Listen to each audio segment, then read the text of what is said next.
Dear student, this is the first lecture of the rise of nationalism in Europe. इस chapter को शुरू करने से पहले हम सब्जेक्ट मीन्स हिस्ट्री के बारे में पहले जानते हैं। The word history originate from Latin word historia. Its meaning a narrative or accounts of the past events. Herodotus is the father of history. अब एक क्वेश्चन आता है, what are the reason for studying history. आइए जानते हैं क्या reason है इतिहास पढ़ने का। फर्स्ट, इतिहास हमें दुनिया की घटनाओं के बारे में जानने में मदद करता है। सेकेंड, इतिहास परिवर्तन को समझने में मदद करता है। थर्ड, इतिहास हमें बुद्धिमानी से न्याय करने में मदद करता है। फोर्थ, इतिहास बताता है कि हम कौन हैं। फिफ्थ, इतिहास हमें दुनिया को समझने में मदद करता है। एंड लास्ट, इतिहास संस्कृतियों को समझने में भी मदद करता है। आई होप आप समझ गए होंगे कि हम इतिहास क्यों पढ़ते हैं। तो आइए अब हम जानते हैं the rise of nationalism in Europe. इस चैप्टर में हम बात करेंगे कि यूरोप में नेशनलिज्म कब और कैसे राइज हुआ। आज जैसे हम यूरोप को देखते हैं, जर्मनी, स्विट्ज़रलैंड, ब्रिटेन, फ्रांस, तुर्की, Poland, Romania, Spain, Belgium, Netherlands,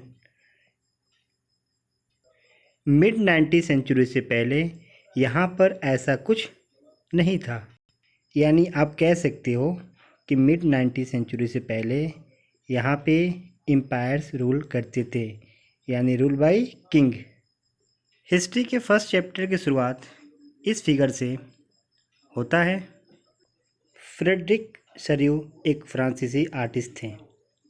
उन्होंने 4 पेंटिंग की एक श्रृंखला बनाई।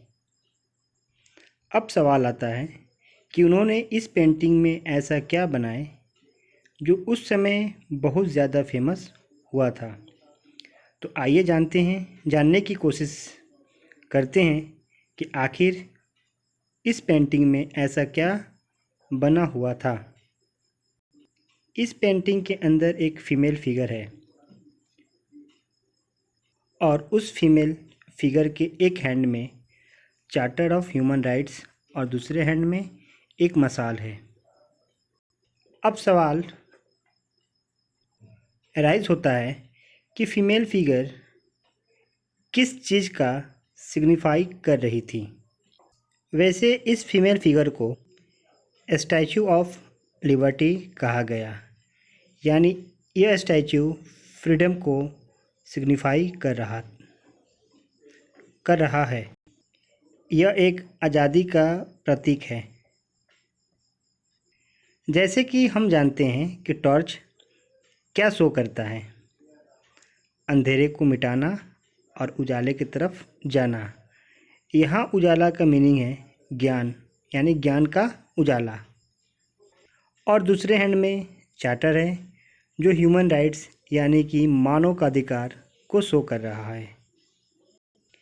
In this way this female figure show torch of enlightenment in one hand and charter of human rights in other hands।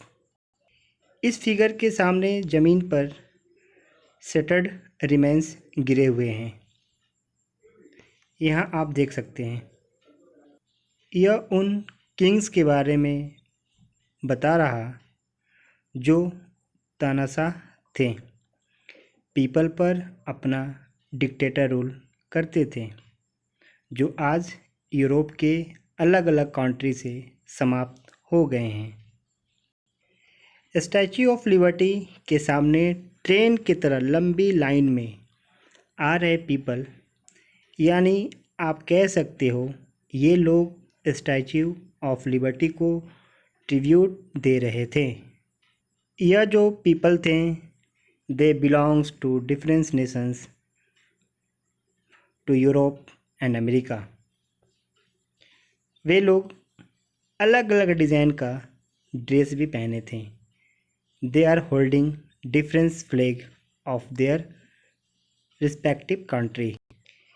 इस March का lead USA and Switzerland कर रहा था जो नेशनल स्टेट्स बन चुका था। फ्रांस को स्टैच्यू के पास दिखाया गया है क्योंकि वो अभी अभी नेशनल स्टेट बना था। जर्मनी को फ्रेंच के पीछे दिखाया गया है क्योंकि वो अभी नेशनल स्टेट नहीं बना था। इस पेंटिंग को 1848 में बनाई गई थी क्योंकि उस समय यूरोप के अलग अलग कंट्रीज़ में इंडिपेंडेंस की लड़ाई चल रही थी। यूरोप के पीपल के अंदर नेशनलिस्ट की फीलिंग्स आ गई थी। अतः हम कह सकते हैं कि सदियों की यह एक कोशिश थी नेशनलिस्ट की फीलिंग को लाने के लिए। 19वीं सेंचुरी में यूरोप में राष्ट्रवाद एक ऐसी ताकत बनकर उभरा जिसने यूरोप के पॉलिटिकल्स और मेंटल में बहुत ज़्यादा चेंजिंग लाया।